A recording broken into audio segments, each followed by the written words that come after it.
नमस्कार friend. Railway academy YouTube channel में आप लोग का स्वागत है। आज का जो मेरे वीडियो है फ्रेंड बहुत ही इंपॉर्टेंट होने वाला है, क्योंकि जब भी मैं वीडियो बनाता था तो उसके नीचे कमेंट रहता ही था कि सर मैं बहुत पढ़ता हूं लेकिन मेरे सेट में नंबर कम आते हैं। तो जनरली क्या है फ्रेंड कि सिर्फ पढ़ने से ऐसा नहीं है कि आप बहुत अच्छा स्कोर कर सकते हैं। आपको पढ़ने का तरीका भी पता होना चाहिए कि आप किस प्रकार से पढ़ रहे हैं। आपका पढ़ने का जो वे होना चाहिए वो बहुत अच्छा होना चाहिए। आपका स्ट्रेटजी बहुत अच्छा होना चाहिए। तो क्या कारण है जिससे आप अपने नंबर को इम्प्रूव कर सकते हैं और कैसे मेरा नंबर इम्प्रूव रहता था, उसी के बारे में आज हम आप लोग को इस वीडियो में बताने वाले हैं। तो सबसे महत्वपूर्ण चीज़ है फ्रेंड, वह क्या है जो मैं करता था। देख, मैं जब जनरली ग्रुपिंग में जाता था, ग्रुपिंग मतलब बहुत से लोगों का एक समूह होता है जहाँ पे लोग एक साथ मिलकर सेट प्रैक्टिस करते हैं। तो वहाँ पे मैं ऐसे बहुत से छात्रों को देखता था जो मुझसे कहीं ज़्यादा पढ़ते थे, कहीं ज़्यादा वो चीज़ों को जानते थे, फिर भी उनका नंबर नहीं आता था। तो इसका सिर्फ एक ही कारण था फ्रेंड, वो नियमित रूप से सेट तो देते थे लेकिन वो सेट का एनालिसिस नहीं करते थे। वो सेट को ऐसे गए और सेट दे करके वो फेंक दिए। तो मैं आप लोग को यही बताऊंगा कि आप सेट कैसे दें और सेट का एनालिसिस कैसे करें। तो जो सबसे इंपॉर्टेंट चीज़ है फ्रेंड वह यह है कि आप प्रतिदिन अपने जीवन का एक हिस्सा बनाइए और आप प्रतिदिन एक कम से कम एक सेट का प्रैक्टिस कीजिए। कम से कम मैं बात कर रहा हूँ, कम से कम आपका एक सेट डेली से डेली प्रैक्टिस होना चाहिए। एक आप ऑफलाइन सेट लगा लीजिए और एक आप ऑनलाइन सेट लगा लीजिए। ऐसा नहीं कि आपको दोनों एक ही दिन लगाना है। एक दिन आप ऑफलाइन लगाइए और एक दिन ऑनलाइन लगाइए। इससे आपका क्या फायदा होगा फ्रेंड, जैसे अभी मैं करता हूँ, मैं भी अभी CBT 2 के लिए एक ऑफलाइन सेट ले लिया हूँ और इसका ऑनलाइन भी मैं लगाता हूँ। तो कैसे मैं करता हूँ कि मैं एक दिन ऑफलाइन लगाता हूँ। उस दिन मेरा यह कोशिश रहता है कि मैं अपने आप को आज सीखने के लिए, मतलब जो मेरा ऑफलाइन सेट होता है फ्रेंड वह मेरे सीखने का सेट होता है। इसमें मैं अपने गलतियों को सुधारता हूँ और अगले दिन जब मैं ऑनलाइन सेट देता हूँ तो उसमें मैं अपने आप को परखता हूँ कि हाँ मैं कितना में हूँ, मेरा स्कोर क्या आ रहा है, लोगों से मेरा रैंक क्या आ रहा है। तो जो ऑनलाइन सेट होता है वह मुझे परखने का टेस्ट होता है और जो मेरा ऑफलाइन सेट होता है वहां से मैं अपने गलतियों को सुधारता हूं। तो उसी को मैं आप लोग को सिखाने वाला हूं फ्रेंड। तो सबसे पहले जो बात करते हैं वह है कि आप डेली कम से कम एक सेट दें। जो मैंने आपकी सबसे महत्वपूर्ण चीज़ है, कई बार ऐसा होता है कि लोग सेट प्रैक्टिस नहीं करते हैं।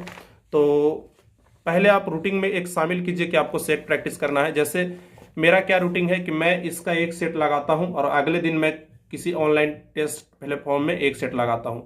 और जैसे टेक्स्ट बुक हो गया, ग्रेडअप हो गया, टेक्स्ट बुक आप सेट ले सकते हैं। टेक्स्ट बुक का बहुत अच्छा सेट आता है। अगर आपका बहुत इजी लग रहा है टेक्स्ट बुक तो आप ग्रेडअप ले सकते हैं। नीचे लिंक आपको डिस्क्रिप्शन मिल जाएगा, वहां पर जो कोड है AYYDSR जो मेरा कोड है उसको आप यूज करके 60 रुपये का डिस्काउंट भी ले सकते हैं। तो जैसा कि आप यह देख सकते हैं फ्रेंड, मैंने यह टेस्ट लगाया है जिसमें मुझे 91 मार्क्स मिले हैं। मैंने 90 मेरा 96 मैंने अटेम्प्ट किया था और 92 मेरा सही हुआ है और मेरा एक नंबर निगेटिव हुआ है इस सेट में। जनरली मेरा यही नंबर आता है क्योंकि अभी मैं करेंट अफेयर के चीज़ों को नहीं अटेंड कर पा रहा हूँ, तो मेरा थोड़ा नंबर कम आ रहा है। करेंट अफेयर अभी मैं नहीं पढ़ रहा हूँ, तो ये मेरा नंबर आता है। और जब भी मैं सेट देता हूँ तो मेरा जो अच्छा और जो मुझे पढ़ने का जो सबसे अच्छा तरीका लगता है वो मुझे एनालिसिस करना लगता है। जैसे मैं आप लोग को थोड़ा दिखा रहा हूँ। क्वेश्चन नंबर आप 6 देख सकते हैं। क्वेश्चन नंबर 6 में है नाइट्रोजन के अणुओं में कौन सा अवंध पाया जा सकता है, पाया जाता है। और इसी का अगर आप डिस्क्रिप्टिव देखेंगे तो देखिए इसको कितने अच्छे तरीके से डिस्क्राइब किया है। जैसे उसमें कितने अवंध पाए जाते हैं, कौन सा अवंध पाया जाता है, नाइट्रोजन की खोज कब हुई, कौन उसका खोज किया, नाइट्रोजन ने कैसा है, मोलिकुलर वेट उसका कितना है। यानी कि कहीं ना कहीं यह इतना इंपॉर्टेंट क्यों होता है, क्योंकि कई बार ऐसा होता है कि हम सेट लिए, सेट का प्रैक्टिस किए बिना ही उसको ऐसे फेंक दिए। तब आप उसमें जो आप सिर्फ जान रहे थे सिर्फ आपने उतना ही प्राप्त किया। जो आप नहीं जान रहे थे, जो आपकी गलतियां हुई थी, जो आप सुधार कर सकते थे, वो आपने वहां से नहीं किया।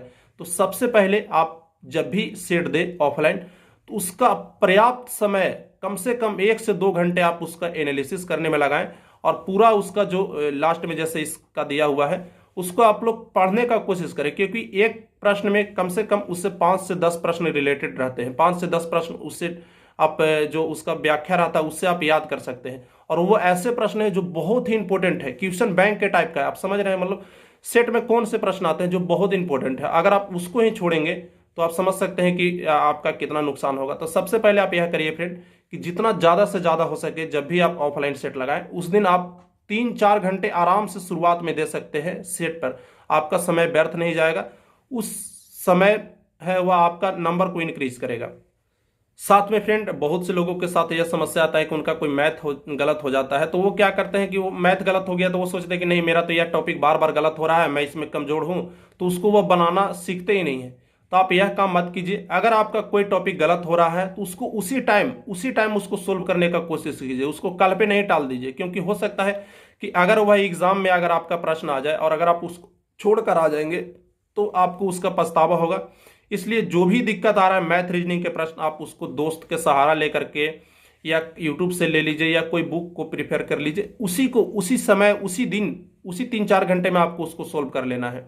और इस प्रकार से सोल्व करना है फ्रेंड कि अगले सेट में वह जब भी आपको प्रश्न आए तो वह गलत ना हो। जैसे अगर चक्रवृद्धि ब्याज आपको दिक्कत कर रहा है तो आप चक्रवृद्धि ब्याज से भागिए नहीं, उसका सामना कीजिए, उसको सीखने का प्रयास कीजिए ताकि भविष्य में वह आपका दिक्कत ना कर पाए। उसके साथ ही फ्रेंड आपको जब भी आप सेट लगाइएगा तो सेट का एनालिसिस करने के बाद आप एक बार इन ऑप्शनों पर आ करके, जैसे आप मैंने मान लीजिए कि सेट का रिवीजन कर लिया, उसके बाद मैं अगर क्वेश्चन नंबर 6 पढ़ूंगा तो जो मैंने रिवाइज किया था तो वहां पे इन सारे चीज़ों को मैं अपने मन में रिकॉल करने की कोशिश करूंगा।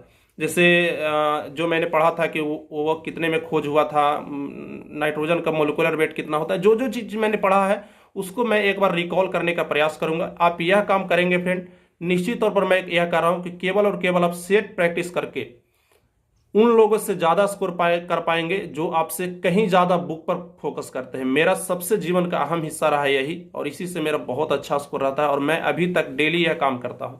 उसके साथ आप ऑनलाइन टेस्ट सीरीज लगाइए, वहां से आप अपने नंबर को देखिए कि मेरा कहाँ पे गलत हो रहा है, मैं कितना स्कोर कर पा रहा हूँ। वहां से आप अपने आप को दूसरे से कंपेयर कीजिए और ऑफलाइन सेट से जितना आप मैक्सिमम आउटपुट ले सकते हैं मैक्सिमम आउटपुट लेने का कोशिश कीजिए। हर एक चीज को बारीकी से पढ़िए, जितना ज़्यादा समय दे सकते हैं सेट पे उतना ज़्यादा समय दीजिए फ्रेंड। सेट को ऐसे मार कर बस फेंक देने से कुछ नहीं होगा, क्योंकि सेट आपका क्या है, सीखने का चीज़ है। आपका जो गलत हो रहा है, जो एग्जाम में आने वाला प्रश्न है वह आपसे अगर गलत हो रहा है तो उसको आप सुधारने का कोशिश कीजिए। उससे दूर भागना या सेट को बस ऐसे प्रैक्टिस करके फेंक देना कि अरे आज मेरा 72 नंबर आ गया, 60 नंबर आ गया, बस अब काम क्लियर हो गया, इसको फेंक देते हैं, दूसरा दिन अगला सेट लगाते हैं। तो आपने प्राप्त क्या किया? आपने कुछ नहीं प्राप्त किया, आपका जो आउटपुट हो गया वह जीरो हो गया। तो मैक्सिमम आउटपुट लेने का कोशिश कीजिए। और वीडियो कैसा लगा आप हमें जरूर बताइएगा। चैनल को सब्सक्राइब कर आप हमारे साथ इसी प्रकार के वीडियो के लिए जुड़ सकते हैं। तो आज के लिए बस इतना ही, मिलते हैं फिर किसी अगले वीडियो में। टेक केयर, धन्यवाद, बाय बाय।